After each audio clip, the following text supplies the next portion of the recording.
পবিত্র মাহে রমজানের শুভেচ্ছা জানিয়ে এবং আমল করার আবেদন জানিয়ে রমজানের এই পঞ্চম রমজানে একটি কন্টেন্ট তৈরি করছি। মূলত আমি শিক্ষা নিয়ে কাজ করতে চাই, শিক্ষার বিষয়টা নিয়েই কাজ করে যাব। সে বিষয়ে একটা পড়াশোনা নিয়ে একটা ভিডিও তৈরি করছি। পড়ার টেবিলে বসে বই খুলতেই যদি মনে হয় কিছুই মনে থাকছে না, তাহলে দুশ্চিন্তায় পড়ে যান নিশ্চয়ই। পরীক্ষার আগে এই সমস্যা অনেকেরই হয়।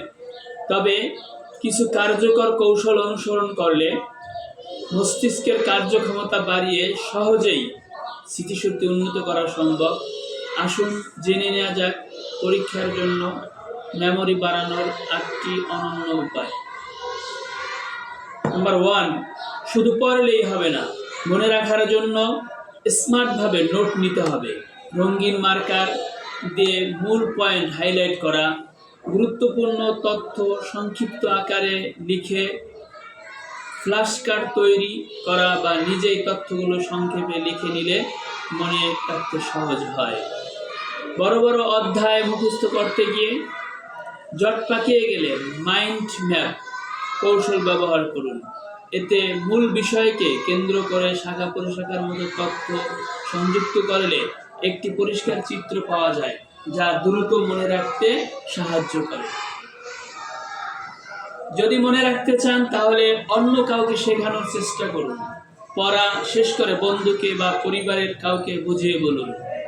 এটি মস্তিষ্ককে তথ্য প্রসেস ও সংরক্ষণে সহায়তা করে। 4, কোনো কঠিন তথ্য সহজে মনে রাখতে ছন্দ, গল্প বা সংক্ষিপ্ত রূপ তৈরি করতে পারেন। যেমন ইংরেজি শব্দ মনে রাখার জন্য তার সাথে মিলিয়ে বাংলা কোনো মজার শব্দ তৈরি করতে পারেন। 5, ঘুমের অভাবে মস্তিষ্ক ক্লান্ত হয়ে যায়, ফলে তথ্য সংরক্ষণে ব্যাঘাত ঘটে। তাই প্রতিদিন অন্তত 7 থেকে 8 ঘন্টা ঘুমানো জরুরি। পরীক্ষার আগে রাতে জেগে পড়ার চেয়ে পর্যাপ্ত ঘুম নেওয়া বেশি কার্যকর।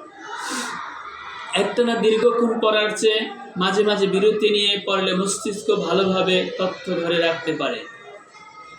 20, 25, 30 মিনিট পড়ার পরে 5-10 মিনিট বিরতি নিয়ে, এতে মনোযোগ বৃদ্ধি পাবে।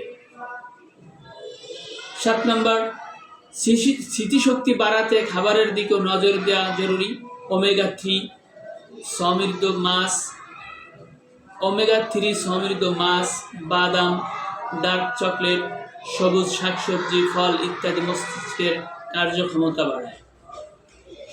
নাম্বার 8, মানসিক চাপ কমাতে প্রতিদিন মেডিটেশন ও হালকা ব্যায়াম করুন।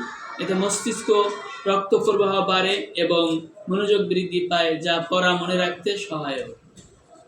পরীক্ষার আগে স্মৃতিশক্তি বাড়াতে এই কৌশলগুলো অনুসরণ করলে পড়া যেমন সহজ হবে, তেমনি আত্মবিশ্বাসও বাড়বে।